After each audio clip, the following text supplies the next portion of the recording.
कथा सुन्नत की रस्म। सुन्नत मुसलमानों की एक धार्मिक रस्म है। कई मुस्लिम देशों में लड़की की भी सुन्नत की जाती है। जब मुसलमान के घर बच्चा पैदा होता है तो उसके 5-6 साल बाद भाईचारा साख संबंधियों को बुलाकर यह रस्म पूरी की जाती है। मौलवी कलमा पढ़कर यह रस्म पूरी करता है। रस्म पूरी होने के बाद इंद्री के आगे से थोड़ा सा मांस काट दिया जाता है। जैसे कबीर जी ने कहा है, यह रब्बी नहीं है, परंतु इसकी गहराई पर जाएं तो यह इखलाक की निशानी है। पर मर्द और पर स्त्री के मेल को रोकती है। अगर इस तरफ भी जाएं तो सुन्नत करने के बावजूद एक मुसलमान सैकड़ों स्त्रियां अपने हक में रखने को तैयार है। जैसे नवाब और कई बड़े बड़े जगीरदार मुसलमान आज भी 50 स्त्रियां अपने घर में बसा कर बैठे हैं। हजरत मोहम्मद साहब ने, जिसने इस धर्म को बनाया, जिसने पुराने यहूदी मत से सुन्नत की रस्म चलाई है, उन्होंने खुद भी कई स्त्रियों से निकाह किया। यहाँ तक कि एक 12 साल की लड़की से भी निकाह किया।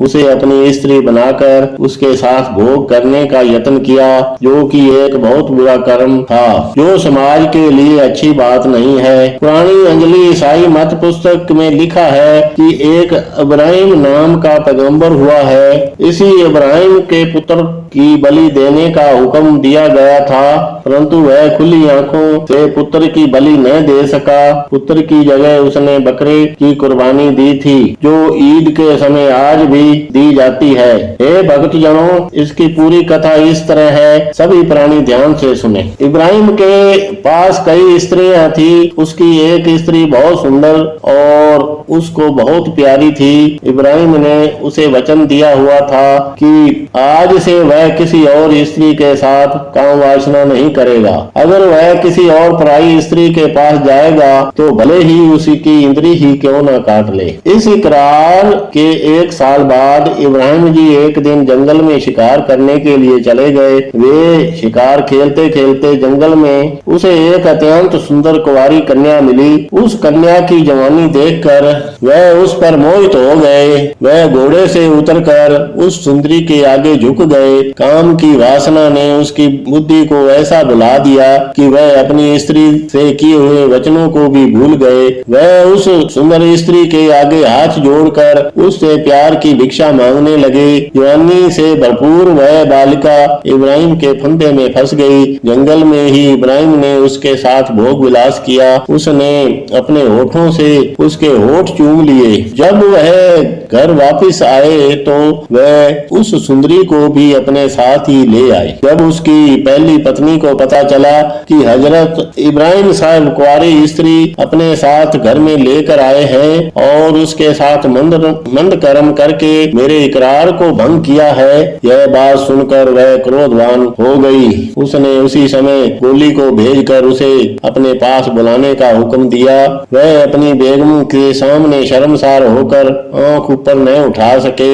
उसने अपनी की हुई भूल को मान लिया और शर्मसार होकर बोले, बेगम साहिबा, मैंने किए वचन का उल्लंघन किया है। जो मैंने शर्त रखी थी वे पूरी कर लो। मैं तैयार हूँ। अगर इस शर्त में मेरी मौत भी क्यों न चली जाए तो मैं मरने से के लिए तैयार हूँ। इस बात पर बेगम को बहुत गुस्सा था, क्योंकि वह एक पतिव्रता स्त्री थी। वह नहीं चाहती थी कि उसका पति किसी पराई स्त्री के पीछे चलकर अपना जीवन खत्म कर दे, क्योंकि काम वासना के अधीन होकर रहना वह मनुष्य को गुण और शरीर इस तरह दोनों का अंत कर देता है। उसने फैसला कर लिया कि वह इब्राहिम को दंड जरूर देगी।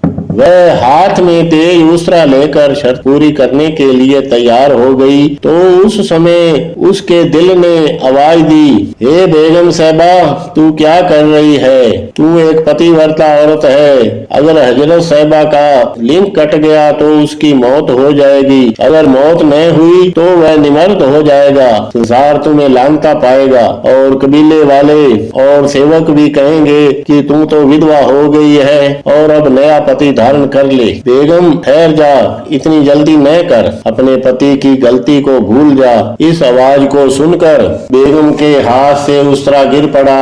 वह इब्राहिम की तरफ झुककर बोली, हजरत मुझे माफ करना, मैं शर्त पूरी नहीं कर सकती।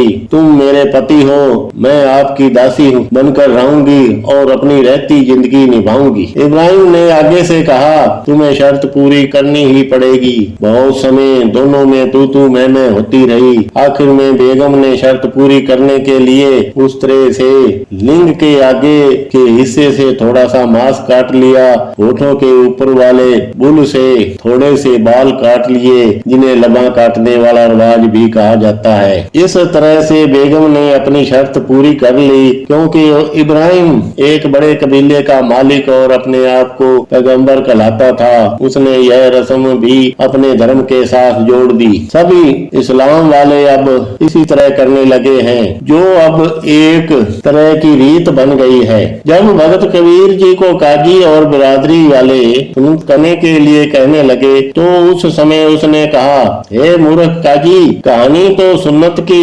इब्राहिम साहब की भूल का फल है था। अगर खुदा ने किसी को तुर्क यानी मुसलमान बनाना होता तो इंद्री का इतना मांस दुर्दगाओं ही कटा हुआ आना था। अगर जब सुन्नत करो तो स्त्री का क्या होगा?